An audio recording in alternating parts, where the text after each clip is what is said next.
Hello students, welcome to class 7th। बच्चों, हिंदी नंदिनी में हमने श्रीनिवास रामानुजन का चैप्टर कंप्लीट किया था। ये वर्क आपने सबने कंप्लीट कर लिया होगा अपनी नोटबुक में अपनी में। और अब हम करेंगे पाठ 18, एक तस्वीर के दो पहलू।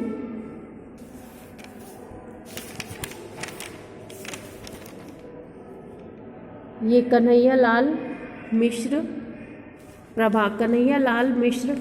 प्रभाकर हैं, जिनकी एक रचना है। इन्होंने बताया है इस चैप्टर में कि किस तरीके से जब हम स्वतंत्र होते हैं तब हमारी जो एक्टिविटी होती है, जो हमारे क्रियाकलाप होते हैं, वो किस तरीके से होते हैं। और हमको जब कोई कैद कर देता है किसी चीज़ में, अपने उसमें कैद में ले लेता है या हमें बंद कर देता है, किसी हमारी स्वतंत्रता को ख़त्म कर देता है, तो हम कैसे किस तरीके से एक उग्र रूप धारण कर लेते हैं। ठीक है, ये इस चैप्टर में बताया है कि एक तस्वीर के दो पहलू, मतलब एक ही चीज़ को उसने देखा और उसी तस्वीर को उसने उसके दो पहलुओं को देखा। एक पहलू को देखा उसने जब वो जंगल में जाता है लेखक, और जब बंदरों को देखता है, जानवरों को, किस तरीके से वो खेल रहे हैं, एक दूसरे के ऊपर दौड़ रहे हैं, भाग रहे हैं, किस तरीके से प्यार से रह रहे हैं। लेकिन जब उनको एक गाड़ी में बंद कर दिया जाता है, एक जालीदार गाड़ी में, तो वो किस तरीके से वही बंदर एक दूसरे को खाने को दौड़ रहे हैं, एक दूसरे पे नोच रहे हैं, खा रहे हैं, एक दूसरे को काट रहे हैं। तो यही चीज़ इस चैप्टर में बताइए कि एक तस्वीर के दो पहलू किस तरीके से होते हैं। ठीक है, तो ये चैप्टर हम इसकी रीडिंग करते हैं। मैं एक जंगली नागरिक हूँ, जंगली नागरिक की तरह रहता हूँ। नगर में खाता पीता और जीता हूँ नगर में, पर जीने का रस मुझे मिलता है जंगलों से, खेतों से, उपवनों से, झीलों से, पर्वतों से।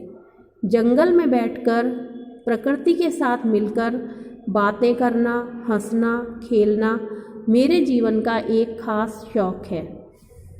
मेरे मित्रों में और परिवार में ऐसे भी लोग हैं जो मुझे मेरे इस स्वभाव के कारण घुमक्कड़ कहते हैं। यहाँ से अंडरलाइन कर लो बेटा। और ऐसे भी हैं जो बातचीत में घुमाव फिराव पसंद नहीं करते और सीधे सीधे मुझे आवारा कहते हैं। उन लोगों की तर्क शैली संक्षेप में यह है, अरे भाई, उठना बैठना चार साथी मित्रों में, यह क्या कि जंगल में अकेले जा पड़े।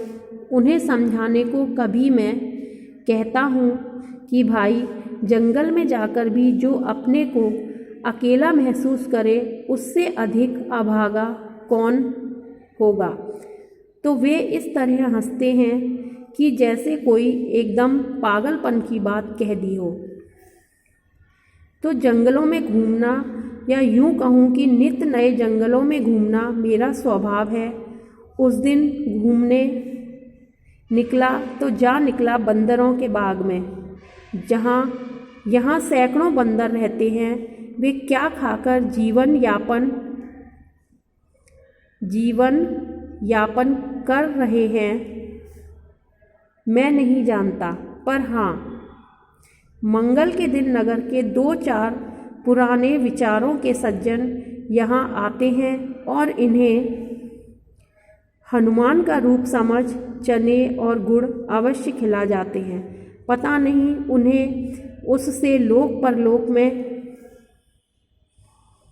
क्या फल मिलता होगा, पर यह अवश्य है कि यहाँ का बानर दल ना तो मनुष्यों के द्वेष ही रखता है और ना भय ही खाता है। पालतू पशु की तरह प्रेम के मधुर पाश में बंधकर हिल सा गया है। मैं एक वृक्ष की छाया में बैठ गया और संस्कृत का मधुर प्रेम अभिनय मालती माधव पढ़ने लगा। अद्भुत रचना है।